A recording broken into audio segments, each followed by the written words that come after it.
ಎಲ್ರಿಗೂ ನಮಸ್ಕಾರ. Welcome to ದುಂಬಿ ಯೂಟ್ಯೂಬ್ ಚಾನಲ್. ನಾನಿವತ್ತು ಮಶ್ರೂಮ್ ಪೆಪ್ಪರ್ ಫ್ರೈ ಹೇಗೆ ಮಾಡೋದು ಅಂತ ತೋರಿಸ್ತಾ ಇದ್ದೀನಿ. ಇನ್ನು ಯಾರೆಲ್ಲ ನನ್ನ ಚಾನಲ್ನ ಸಬ್ಸ್ಕ್ರೈಬ್ ಮಾಡಿಲ್ವೋ ಸಬ್ಸ್ಕ್ರೈಬ್ ಮಾಡಿ, ಶೇರ್ ಮಾಡಿ. ಬನ್ನಿ ಹೇಗೆ ಮಾಡೋದು ಅಂತ ನೋಡೋಣ. ನಾನಿಲ್ಲಿ ಒಂದು ಪ್ಯಾನ್ಗೆ 2-3 ಸ್ಪೂನ್ ಆಯಿಲ್ ಹಾಕ್ಕೊಂಡಿದ್ದೀನಿ. ಅದಕ್ಕೆ ಹಸಿಮೆಣಸಿನ್ಕಾಯಿ ಕಟ್ ಮಾಡಿ ಇಟ್ಕೊಂಡಿರೋದನ್ನ ಹಾಕ್ಕೊಂಡು ಸ್ವಲ್ಪ ಫ್ರೈ ಮಾಡ್ಕೊತಾ ಇದ್ದೀನಿ. ಅದು ಹಸಿ ವಾಸನೆ ಹೋಗೋವರೆಗೂ ನೀಟಾಗಿ ಫ್ರೈ ಮಾಡ್ಕೊಬೇಕಾಗುತ್ತೆ. ಹಸಿಮೆಣಸಿನ್ಕಾಯಿ ಫಸ್ಟ್ ಹಾಕ್ಕೊಂಡು ಆಮೇಲೆ ಸ್ವಲ್ಪ ಕರಿಬೇವು ಮತ್ತು ಈರುಳ್ಳಿ ಹಾಕ್ಕೊಂಡು ನೀಟಾಗಿ ಫ್ರೈ ಮಾಡ್ಕೊಳ್ಬೇಕಾಗುತ್ತೆ. ಕಲರ್ ಚೇಂಜ್ ಆಗೋವರೆಗೂ ನೀಟಾಗಿ ಫ್ರೈ ಮಾಡ್ಕೊಬೇಕು, ಕಮ್ಮಿ ಉರಿ ಇಟ್ಕೊಂಡು. ನಿಮಗೆ ಬೇಕು ಅಂದರೆ ಚಿಲ್ಲಿ ಸಾಸ್ನೂ ಆ್ಯಡ್ ಮಾಡ್ಕೊಬೋದು. ನಾನಿಲ್ಲಿ ಬರೀ ಹಸಿಮೆಣಸಿನ್ಕಾಯಿ ಮಾತ್ರ ಹಾಕ್ಕೊಂಡಿದ್ದೀನಿ. ಇದ್ರ ಜೊತೆಗೆ ರುಚಿಗೆ ತಕ್ಕಷ್ಟು ಉಪ್ಪು ಹಾಕ್ಕೊಂಡು ನೀಟಾಗಿ ಮಿಕ್ಸ್ ಮಾಡ್ಕೊಬೇಕಾಗುತ್ತೆ. ಹಾಗೆ ಸ್ವಲ್ಪ ಫ್ರೈ ಮಾಡಿದಾದಮೇಲೆ ಶುಂಠಿ ಬೆಳ್ಳುಳ್ಳಿ ಪೇಸ್ಟ್ ಮತ್ತು ಸ್ವಲ್ಪ ಅರಿಶಿಣ ಹಾಕಿ ನೀಟಾಗಿ ಮಿಕ್ಸ್ ಮಾಡಿಕೊಂಡು ಫ್ರೈ ಮಾಡ್ಕೊಬೇಕು.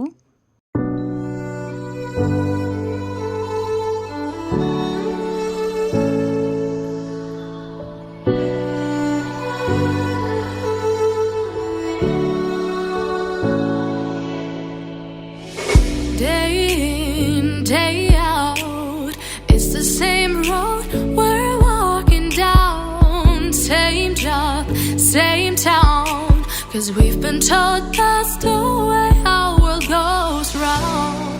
Walking on the grounds we've always known, stepping on the footprints in the snow, but when it melts the other ways will show.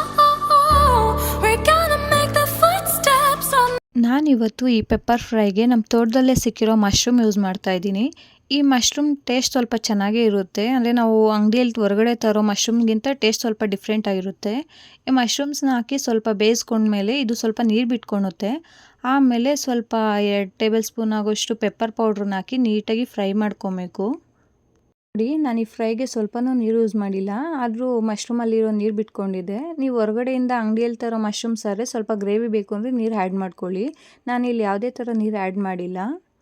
ಹೀಗೆ ಸ್ವಲ್ಪ ಫ್ರೈ ಮಾಡ್ಕೊಂಡಿದ್ದಾದಮೇಲೆ ಮಶ್ರೂಮ್ ಪೆಪ್ಪರ್ ಫ್ರೈ ಸ್ವಲ್ಪ ಗಟ್ಟಿ ಬರುತ್ತೆ.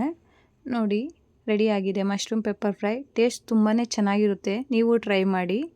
ಇನ್ನು ಯಾರೆಲ್ಲ ನನ್ನ ಚಾನಲ್ನ ಸಬ್ಸ್ಕ್ರೈಬ್ ಮಾಡಿಲ್ವೋ ಸಬ್ಸ್ಕ್ರೈಬ್ ಮಾಡಿ. ಹಾಗೆ ಟೇಸ್ಟ್ ಹೇಗಿತ್ತು ಅಂತ ಕಮೆಂಟ್ಸಲ್ಲಿ ತಿಳಿಸ್ಕೊಡಿ. Thank you.